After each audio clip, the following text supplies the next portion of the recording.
الفرق بين الدوشه والاشاره في الماركتنج بتاعنا. خلاص. إيه اللي انا اعتبره دوشه، حد بتاع ماركتنج، وايه اللي اعتبره اشاره. يعني ايه دوشه ويعني ايه اشاره؟ المفروض ان انا في الماركتنج بتاعي لما ابدا انزل محتوى بشكل يومي، ايه اللي بيحصل؟ بجيب رد من العميل بتاعي كده. بيجي لي رد، مم. يا اما رد ايجابي يا اما رد سلبي. خلاص. انا ايوه، نزلت ايوه، وليكن كونتنت بيس، خلينا نزود الخط شويه. الرساله اللي انا بقولها في الكونتنت بتاعي، في المحتوى بتاعي، يا اما هتجيب لي ايوه، ايوه. بوزيتيف انتراكشن، خلاص، علامه ازداد، يا اما هتجيب لي نيجاتيف انتراكشن، او مش هتجيب لي انتراكشن اصلا. يا انتراكشن يا نيجاتيف، يا مش هتجيب لي حاجه، يعني مش ما حدش هيتفاعل معايا. طب ايوه، ده بيحصل ليه؟ ده بيحصل لاني الماركت بتاعي، اللي الناس اللي ما تفاعلتش مع اللي انا قلته كاعلان او محتوى. خلينا نطلع فوق، ده مش شرط يكون اعلان، ممكن يكون مش شرط يكون محتوى، ممكن يكون اعلان عادي. خلاص. لو انا ما لقيتش رد او تفاعل قليل، ده معناه ايه؟ ان الرساله التسويقيه بتاعتي فيها مشكله. فيها مشكله. يعني ايه فيها مشكله؟ يعني دوشه. العميل معتبرها دوشه، مهتم يسمعها. خلاص. طيب لو جابت لي انتراكشن، لو جالي رسائل زي اللي جات لكوتش مروه مثلا. كوتش مروه كان بيجي لها رسائل الناس بتقول لها ايه؟ انا ما لقيتش حد بيوصف المشكله دي زي حضرتك. ده مم. معناها ان هي بعيده تماما عن الدوشه. ده معناها ان اللي هي بتعمله اشاره. اشاره يعني سمع مع العميل. هتلاقينا في الفيديو بتاع ماركتنج مصر ده بتكلم عن حاجه اسمها الاشارات بتاعت الراديو. ايوه. الراديو الراديو في يعني في حصل تم النقل، حصل مسج وصلت، في عندي تمام. متلقي. خلاص. دايما أيوة. كان والدي يقول لي كده. اقول له هو طبعا والدي خبير في الحاجات بتاعت الحسابات وكده، مش أيوة. في الماركتنج. فانا اقول له انا مثلا كنت بنزل ايميلات ومفيش حد بيسمع. قال لي يبقى عندك مشكله يا اما في الرساله، يا اما عندك مشكله في المتلقي ما جالوش رساله اصلا. خلاص. يا اما مشكله في المرسل، انت في حاجه عندك انت. خلاص. المرسل والرساله يعتبروا حاجه واحده تقريبا يعني. طب. الفكره هنا الشخص ده طلق. الشخص ده ممكن يقبل من المرسل. يعني هو بيختار في 90 مرسل قدامه، هو بيختار بقى ليه يسمع لي انا ما اسمعش الفلاني. شكلي حلو مثلا وليكن، بقدم محتوى باستمراريه، شرط الشكل، بصور في مكان حلو، صوت واضح. يعني في حاجات انا بعملها في الفيديوهات بتاعتي بتخلي، انا مش بتكلم عليا، انا بتكلم عموما، في الفيديوهات بتاعتي بتخلي المتلقي يختارني انا. كام واحد فينا بقى بينزل محتوى يعني بيفكر في المتلقي وهو بينزل المحتوى بتاعه؟ مش كتير. ايوه. متلقي مش مهتم، لا مهتم لا بيا ولا بشكلي ولا انا بنزله ولا باي حاجه. هو مهتم بنفسه. فانا عشان المتلقي ياخد من وقته ويتفرج على الرساله بتاعتي. لازم يحس ان انا مهتميه بيه وبمشاكله. بالظبط، ولازم يقبلني انا. يعني انا فكره، انا بتكلم هنا على المرسل. ايه ده؟ هو المرسل، انا بالنسبه لي انا المرسل وانا الرساله. لكن بالنسبه للمتلقي، يقول لك يا اخي ده الشيخ فلان انا بحبه جدا بس ما بقبلوش. مم. بس ما اسمعش منه حاجه. الشيخ فلان بيقول كلام زي الفل بس انا مش بقبله. يعني الراجل بيقول كلام كويس، ناس كتير بتحبه، شيخ، بس المتلقي مش قابله، فمش هيسمع الرساله بتاعته. يبقى هنا المشكله في المتلقي بقى. لا، هي المشكله برضه فيا. انا بحاول ان انا الوم نفسي دايما عشان اتحكم في اللي في ايدي. لكن انا قلت أصل المشكله في المتلقي، مش هتحكم في حاجه. ايوه. يعني انا رميت المشكله على المتلقي، فانا ما فيش حاجه، فانا خلاص انا هوبلس، انا ما عنديش حاجه اعملها. انا دايما بحب انا ارمي المشكله عليا انا، لان انا متحكم في اللي اقدر احله. لكن انا مش هعرف احل حاجه في متلقي بره عن تحكماتي. ايوه. تمام. فدي اول تمام. حاجه. تاني حاجه الرساله نفسها، ممكن الشخص يكون يعني كويس وجميل ومحترم وسمعته حلوه وكل حاجه ومتلقي حبه، بس الرساله نفسها وحشه، لا تمثلني.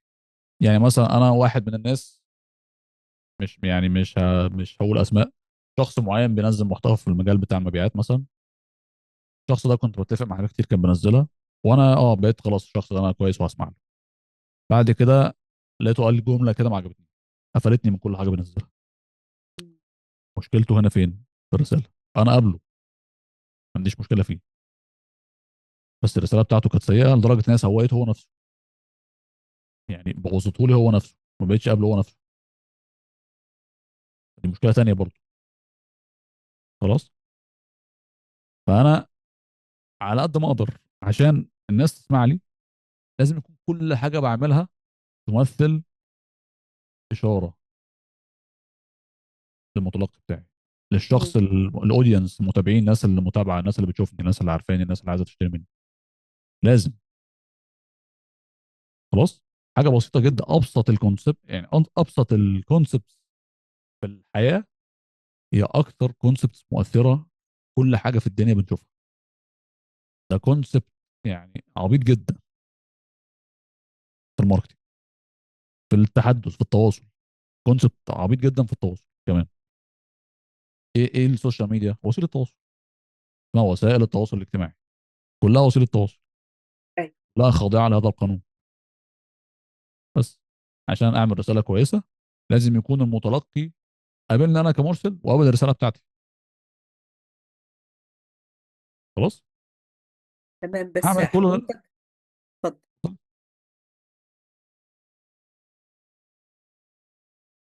هعمل كل اللي اقدر عليه عشان اخلي المتلقي يقبلني.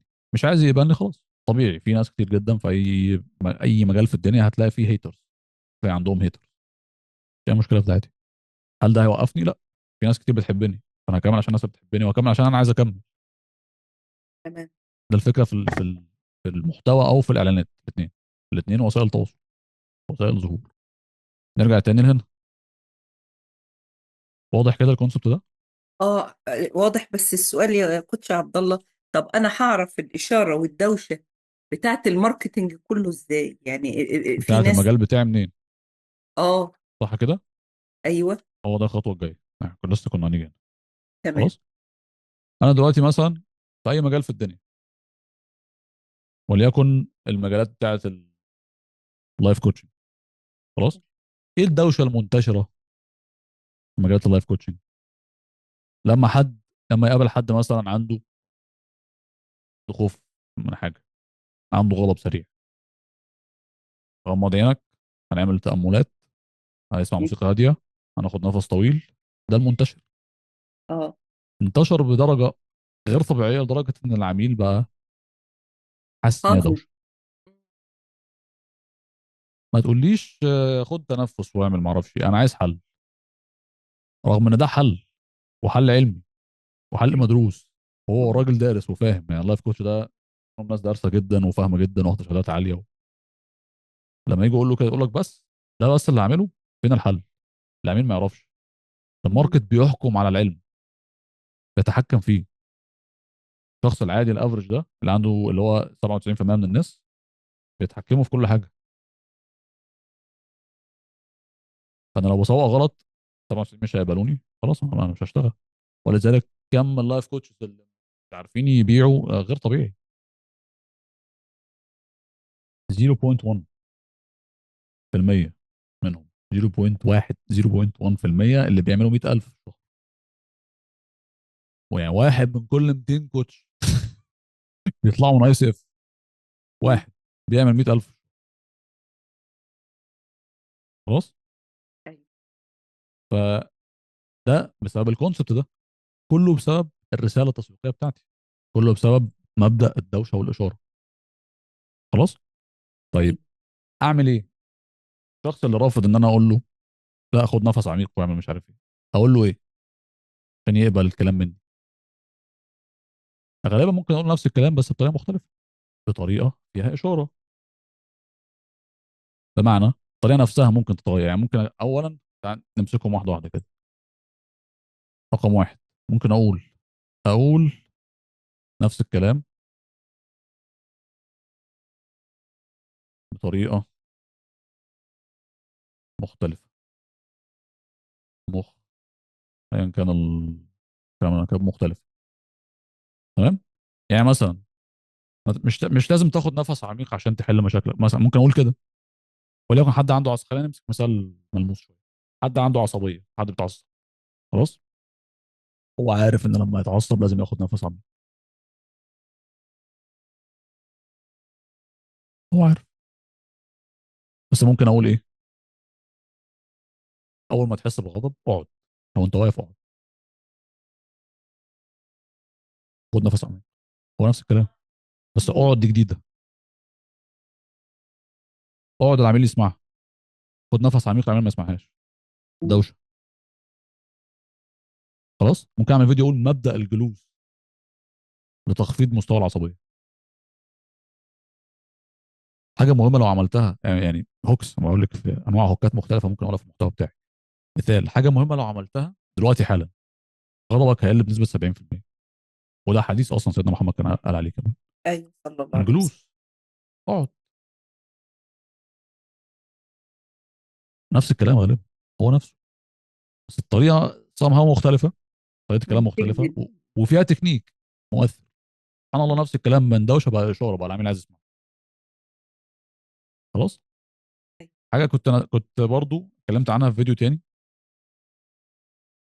يعني كان لايف طلعنا قبل كده برضو زي ده. الميكانيزم، اقدم فيتشر مختلف، اعمل حاجه بجد بقى.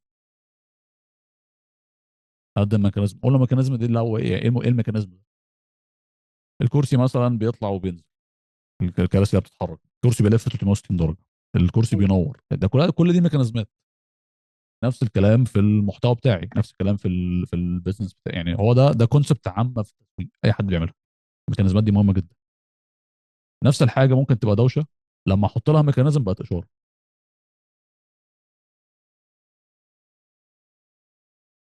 زي ايه؟ ايه الحاجه اللي ممكن تبقى دوشه احط لها ميكانيزم تبقى اشاره؟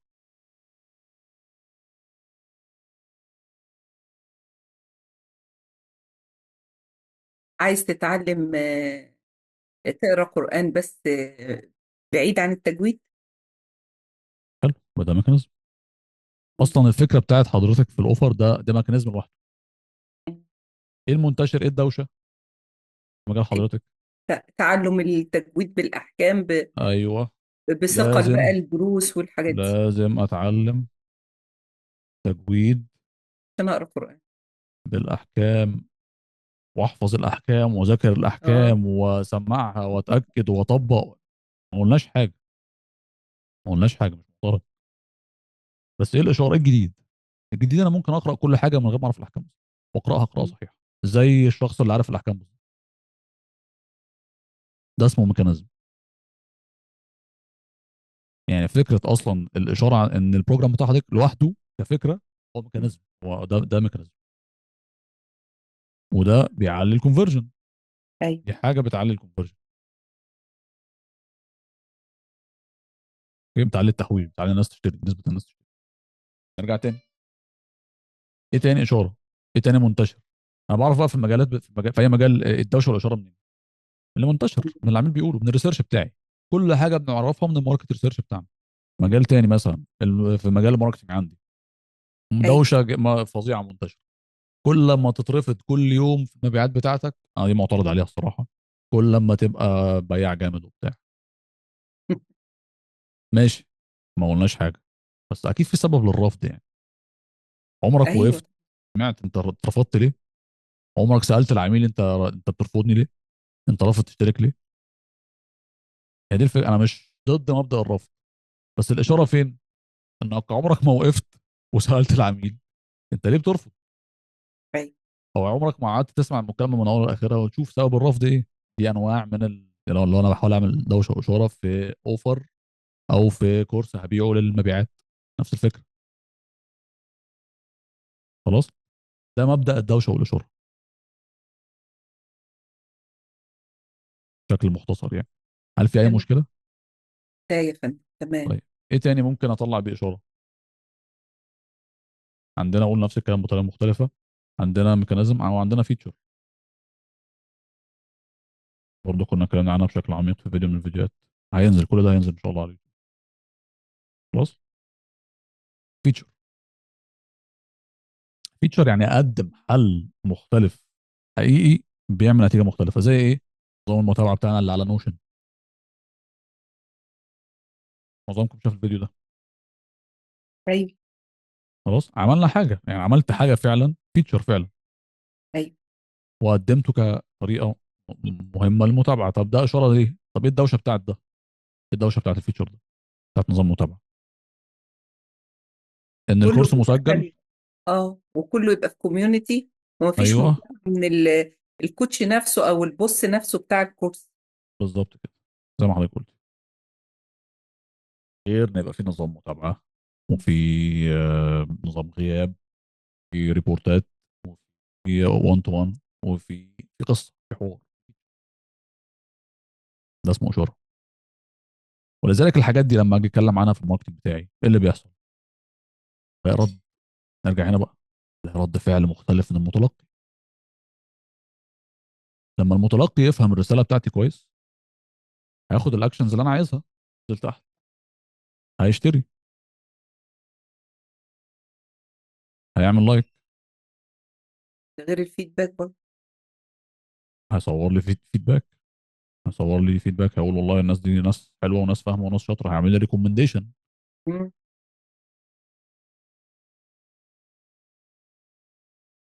وهكذا. تمام. الناس بتعقد الماركتنج. الماركتنج كتير جدا. هل في اوسط من كده؟ لا، تمام والله، بارك الله مفيش فيك. اوسط من كده. ايوه. الموضوع بسيط. فانا ايه الاشاره بتاعتي اللي المفروض ابقى عليها، اللي اظبط الراديو بتاعي عليه، عشان العميل يسمع ويشتري وياخد معايا الخطوه وكل الكلام ده. بالظبط كده. كنت شايف بتقول بيلمس العميل، انك بتحس انك بتعبري عن اللي جواه، بعيدا عن البروباجندا المنتشره في السوق. تمام. فده بيعمل لي ايه؟ ده بيحطني انا، حط المرسل في مكانه تانية، في اطار تاني خالص. لان في منافسين تانيين عمالين يهروا في نفس الكلام كل يوم. بيهروا في ايه؟ بيهروا في الدوشه كل يوم. فلازم اعرف انا ايه اللي هقوله مختلف،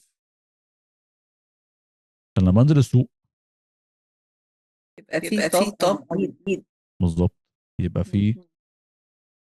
نسبه اعلى من المتلقين مستعده تسمع لي، اخد حصه اعلى من الماركت، ايوه. حصه اعلى من المنافسين بتوعي،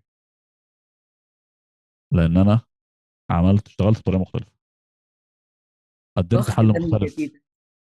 بالظبط، قدمت حل مختلف للسوق، بتكلم بنفس الطريقه بتاعتهم.